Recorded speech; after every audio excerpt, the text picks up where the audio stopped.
बग्गा साहब का भरपूर स्वागत किया जाए। सर बहुत बहुत स्वागत है आपका, धन्यवाद। बग्गा सर, आपकी तबीयत ठीक नहीं लग रही, ऐसा देख के लगा?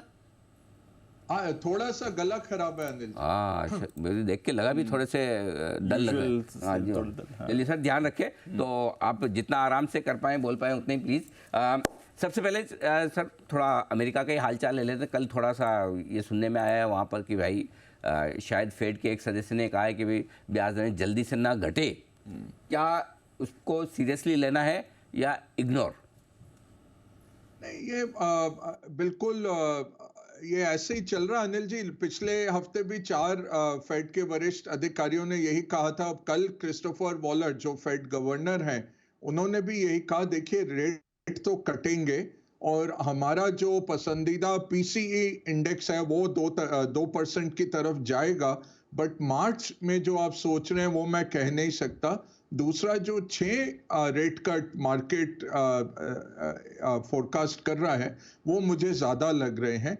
तो इतना ही उन्होंने कहा, बाकी उनका वक्तव्य पॉजिटिव था, बट मार्केट ने ये 2 नेगेटिव्स उठाए और यूएस के बॉन्ड यील्ड्स बढ़े काफी तेजी से और डॉलर स्ट्रांग हुआ, उसके चलते स्टॉक मार्केट्स गिरे। आज एशिया में नीचे खुले मार्केट्स। जापान ऊपर था क्योंकि येन वीक हुआ डॉलर के सामने, तो निकेई थोड़ा ऊपर था, बट कोरिया हो, ऑस्ट्रेलिया हो, चीन हो, और चीन का जो जीडीपी नंबर आया वो उन्होंने डिलीवर किया। 5% सरकार का 2023 का टारगेट था, वो 5.2 पे लेके आए।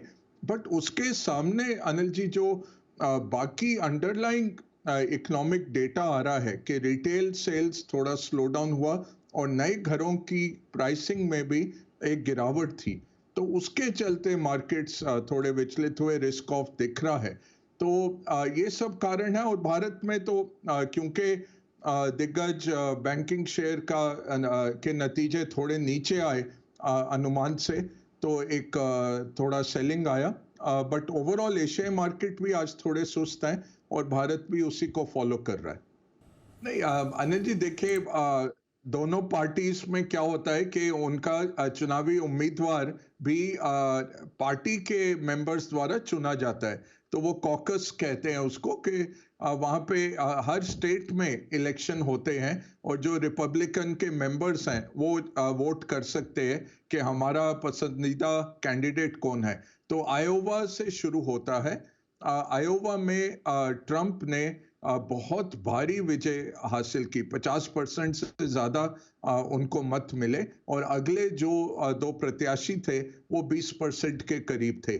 तो और अभी भी रुझान जो है वो इसी तरफ है कि रिपब्लिकन कैंडिडेट ट्रंप ही बनेंगे, और अगर ट्रंप बन के आते हैं तो वो बाइडन से भी आगे हैं। बाइडन अगर उनकी सेहत इजाजत देगी तो बाइडन खड़े रहेंगे डेमोक्रेट कैंडिडेट बन के, बट क्योंकि उम्र ज्यादा है और सेहत पे सवाल रहते हैं, ये देखना है कि बाइडन पूरी जर्नी तय कर पाएंगे कि नहीं नवंबर में इलेक्शंस के लिए। बट अगर आज ट्रंप के सामने बाइडन खड़े रहते हैं तो ट्रंप के पास लीड है। तो ये बहुत एक स्ट्रॉन्ग मैसेज आया आयोवा से कि ट्रंप ही रिपब्लिकन चुने जाएंगे उम्मीदवार। ये अब 50 में से एक स्टेट हुआ है, बहुत लंबा फासला है और जुलाई तक इसका फैसला हो जाएगा। बट इससे क्या हुआ कि ऑलरेडी क्रिस क्रिस्टी एक उम्मीदवार निकल गए थे, विवेक रामास्वामी जो एक और उम्मीदवार थे, उन्होंने भी अपना जो प्रत्याशी बनने का रुख था वो हटा लिया और कहा मैं प्रेसिडेंशियल रेस से बाहर हूं और ट्रंप को मैं सपोर्ट करता हूं। तो अब रह गई है बात ट्रंप और फ्लोरिडा के गवर्नर डी सैंटिस और निकी हेली, जो कि भारतीय मूल की हैं और ट्रंप के शासन में भी काम कर चुकी हैं। इन तीनों के बीच बात रह जाती है। अगले मंगलवार को न्यू हैम्पशायर में वोट होगा, वहां निकी आगे चल रही हैं क्योंकि वहां मॉडरेट रिपब्लिकन रहते हैं, तो ज्यादातर मॉडरेट वोट उनको आने चाहिए। तो अब मेरे ख्याल से जो जंग रहेगी वो निकी हेली और ट्रंप के बीच में रहेगी, बट ट्रंप का जो मार्जिन है वो बहुत ज्यादा है। पूरे देश में अगर 50% रिपब्लिकन उनको फेवर कर रहे हैं, तो बहुत बड़ा उनके पास मार्जिन है और लगता है ट्रंप ही घोषित किए जाएंगे रिपब्लिकन उम्मीदवार, बट उसमें थोड़ा टाइम लग जाएगा। और जुलाई में औपचारिक तौर से है, मार्च तक मेरे ख्याल से क्लैरिटी आ जाएगी जब ज्यादातर स्टेट्स में ये इलेक्शन हो जाएंगे। जी बिल्कुल, ये होता है। हाँ। और क्या होता है ना, उनके कैबिनेट में वो देख रहे हैं, या अच्छा। तो अगर उनको वो वाइस प्रेसिडेंट बना के चलें। हाँ। निकी हेली का भी यही है कि अगर ट्रंप उनको वाइस प्रेसिडेंट अपना कैंडिडेट घोषित कर दें, तो ये सब अभी तक इनमें से किसी ने ट्रंप को अटैक नहीं किया। और ट्रंप ने, अनिल जी, बहुत ही एक सूझबूझ का काम किया कि वो उतरे ही नहीं। तो ये जो इनके सारे इलेक्शन डिबेट हुए, उसमें ट्रंप उतरे ही नहीं, बोले ये इनमें से कोई मेरे रुतबे का नहीं है और मैं ही हूँ। तो ये परमानेंट ऑप्टिमिस्ट जो ट्रंप है, वही दर्शा रहा है कि लोग अब उनकी तरफ क्लस्टर कर रहे हैं जो रिपब्लिकन है। बट जब एक तरफा ये ऐसे हो जाएगा कि ट्रंप बनाम बाइडन जब हो जाएगा, फिर बाइडन गवर्नेंस, अबॉर्शन, ये सब चीजें लेके आएंगे बाइडन, और तब हो सकता है कि अच्छा टक्कर दे पाए बाइडन ट्रंप को। बट अभी तो ट्रंप बिल्कुल, उनका हौसला बुलंद है और आगे बढ़ रहे हैं। अब ये सारे प्रत्याशी कोशिश में रहेंगे कि ट्रंप के कैबिनेट में हमें कोई महत्वपूर्ण जगह मिल जाए। जैसे जब हिलरी क्लिंटन और ओबामा थे, जब हिलरी क्लिंटन को बिठाया गया डेमोक्रेट्स द्वारा और ओबामा को आगे बढ़े, तो उन्होंने एक करार किया, secretary of state Hillary Clinton को उन्होंने रखा अपने कार्यकाल में। लगभग 6 साल वो रही उनके कैबिनेट में। और जब हिलरी क्लिंटन लड़ी ट्रंप के साथ 2016 में, ओबामा ने उनको पूरा सपोर्ट किया। तो ये अमेरिकन इलेक्शंस का इस तरह का है कि बदलते रहते हैं पहलू और अलायंसेस। नहीं अनिल जी, वाइस प्रेसिडेंट एक ही होता। बहुत अच्छा सवाल है। और अंशल जी, क्या है कि जैसे होम मिनिस्टर आप ले लीजिए, उनका है इंटरनल अफेयर्स का जो भी होगा, एनएसए जो कहते हैं। फिर secretary of state foreign minister हो गया, और ट्रेजरी सेक्रेटरी जो जेनेट येलन है अभी, वो वित्त मंत्री हो गई। फिर डिफेंस जो ऑस्टिन है। इस तरह के 3-4 बहुत अहम रहते हैं। Vice president actually, Rakesh ji, वो रहता है कि अगर प्रेसिडेंट किसी कारणवश हो जाए, इम्पेयर हो जाए उसका फंक्शनिंग, तो वाइस प्रेसिडेंट टेक ओवर करेगा। बट अदरवाइज वाइस प्रेसिडेंट के पास ज्यादा पावर नहीं है, वो ऑर्नामेंटल ही रहते हैं। बट जैसे पेंस के ऊपर, मार्क पेंस के ऊपर ट्रंप ने बहुत दबाव डाला था जनवरी 6, 2021 को, कि आप जितने सारे इलेक्टोरल डेलीगेट्स हैं, आप इनको निष्कासित करिए और मेरे डेलीगेट्स आप घोषित करिए। तो मार्क पेंस ने वो नहीं किया, कॉन्स्टिट्यूशन को फॉलो किया।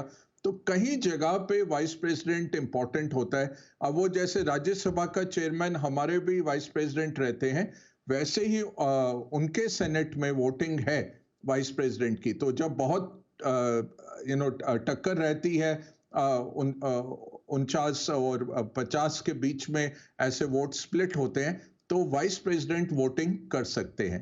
तो ये अहमियत रहती है। बट एक ही वाइस प्रेसिडेंट है। बाकी ये क्या करेंगे राकेश जी, इनको प्लम पोस्टिंग देंगे, डिफेंस बना देंगे, होम बना देंगे, ट्रेजरी या फॉरेन मिनिस्टर, इस तरह से करार हो जाएगा इनका।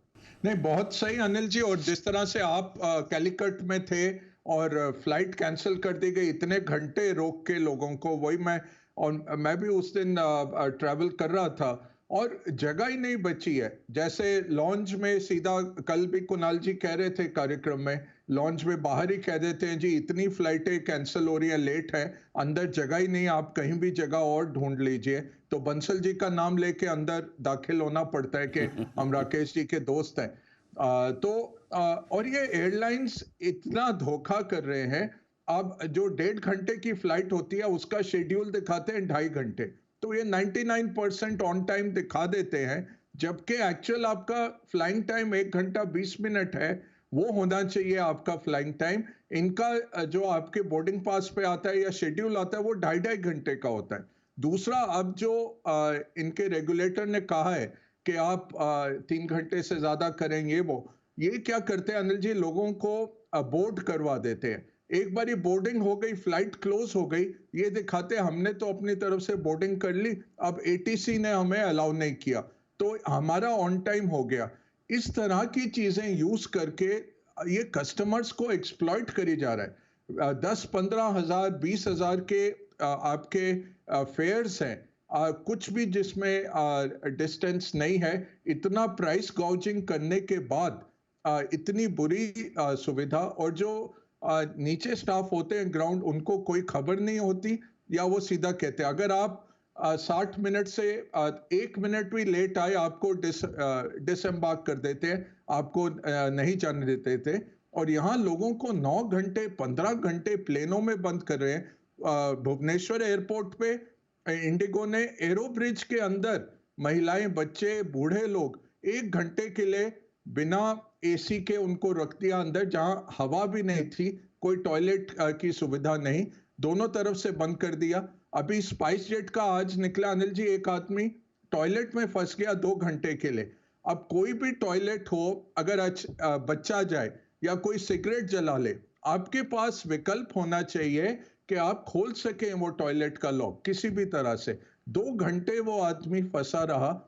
इमेजिन करिए, लैंडिंग में भी वो टॉयलेट के अंदर ही इतनी सीमित जगह में बिल्कुल ट्रॉमेटाइज्ड होके निकला है। इस तरह के लैक ऑफ मेंटेनेंस है, लैक ऑफ सर्विस है पूरा, और प्राइस गॉउजिंग चल रही है। 70% आपका मार्केट शेयर हो गया। अब 500 ऐसे इलाके हैं जहां पे सिर्फ इंडिगो फ्लाई कर रहा है, तो उनकी तो मनमानी है। आपके पास विकल्प नहीं है, या आप ट्रेन से जाएं या आप ड्राइव करें फिर।